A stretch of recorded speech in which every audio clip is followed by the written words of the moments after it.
Hi guys! Welcome to my mini vlog. So, i-share ko lang sa inyo kung ano yung naging experience namin kay Bagyong Karina. So, 2:30 AM in the morning, nagising kami kasi parang maingay sa paligid. So, bumangon ng tatay ko at parang tinitignan niya kung bakit maingay yung mga kapitbahay. So, pagbangon niya, nakita niya na unti-unti na palang tumataas ang tubig. So, bumabaha na. Ang sarap ng tulog namin guys dahil nga maulan at malamig. Wala kaming kaalam-alam na binabaha na pala kami, kaya ginising kami ng tatay ko at sabi nga niya ay tumataas na ang tubig. So dito makikita na lumabas ang tatay, tinitignan niya yung paligid kung ganong kalalim na yung baha. Grabe, ang taas na ng tubig.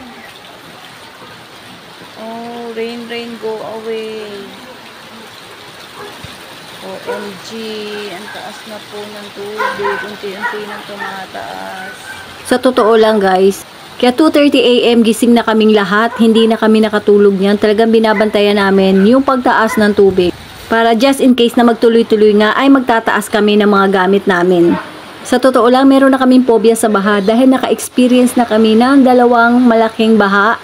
Iyon ay yung Bagyong Undoy at yung Bagyong Habagat. So dito makikita na tumaas na ng tumaas yung baha. Kaya medyo kinakabahan na kami kasi sobrang hirap naman talaga pagbaha dahil lahat ng gamit kailangan mong ipanik sa second floor, which is sobrang nakakapagod. Kaya nung nakita namin na tuloy-tuloy pa rin ang pag-ulan at pagtaas ng tubig, so nag-decide na kami na mag-akyat na ng gamit kaysa hintayin pa namin na sumobrang taas na ng tubig.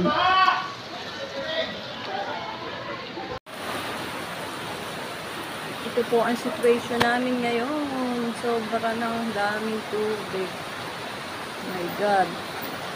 Papatay mo na kay tata yung breaker sa baba ka. O, alam niya yan.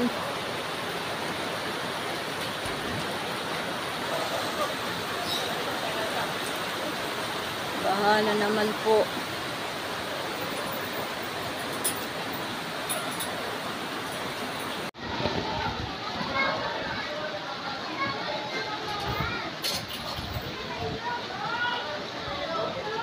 Dito sa part na to medyo maririnig na maingay yung mga kapitbahay, yung mga tao kasi nga natataranta na sila, kanya-kanya ng pagpapanik ng gamit at inilikas yung mga sasakyan tulad ng mga kotse at mga motor.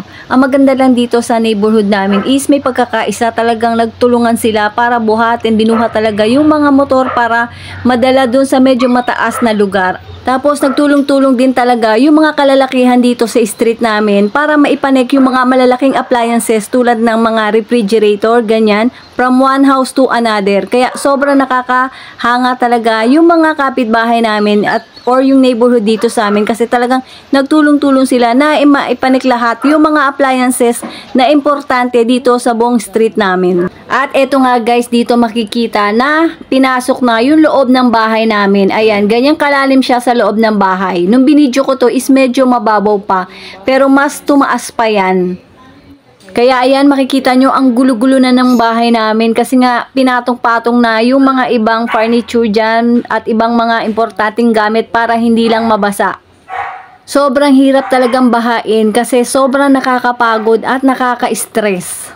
Kung kanina makikita nyo sa video na hanggang tuhod pa lang ang tubig baha, ngayon tumaas na talaga siya hanggang bewang na. Kaya ayan, makikita nyo na sobrang taas na ng baha. Kaya dasal talaga kami ng dasal na sana tumigil na ang ulan para hindi na rin tumaas ng tumaas pa ang baha.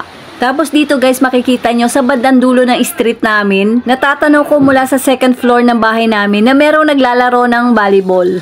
Ang maganda lang talaga sa ating mga Pilipino, kahit merong mga ganitong kalamidad, ay hinaharap natin ng positibo. Kaya ayan, kahit binaha na kami, ay ini-enjoy na lang nila.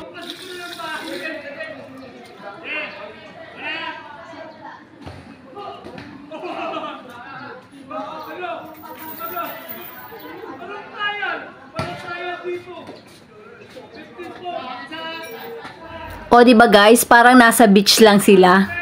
Iba talaga tayong mga Pinoy. Kahit anong kalamidad o kahit anong problema ay hinaharap talaga natin.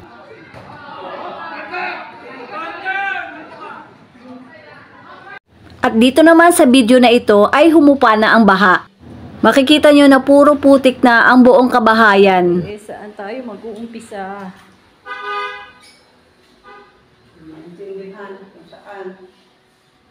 Oh my G. Ano nang nangyari? Disaster. Saan mag-uumpisa? Kanta na lang natin. Bukod sa pag-aakyat ng mga gamit, itong paglilinis ang isang pinakamahirap na part kapag bumabaha. Hindi namin alam kung saan ba kami magsisimula sa dami ng kailangang linisin. So yun lang guys, i-share ko lang sa inyo ang experience namin sa Bagyong Karina. At sana lahat kayo ay safe din kahit ang ilan sa atin ay binaha. So hanggang dito na lang muna. Be safe everyone and God bless you all. Bye! Thank you for watching!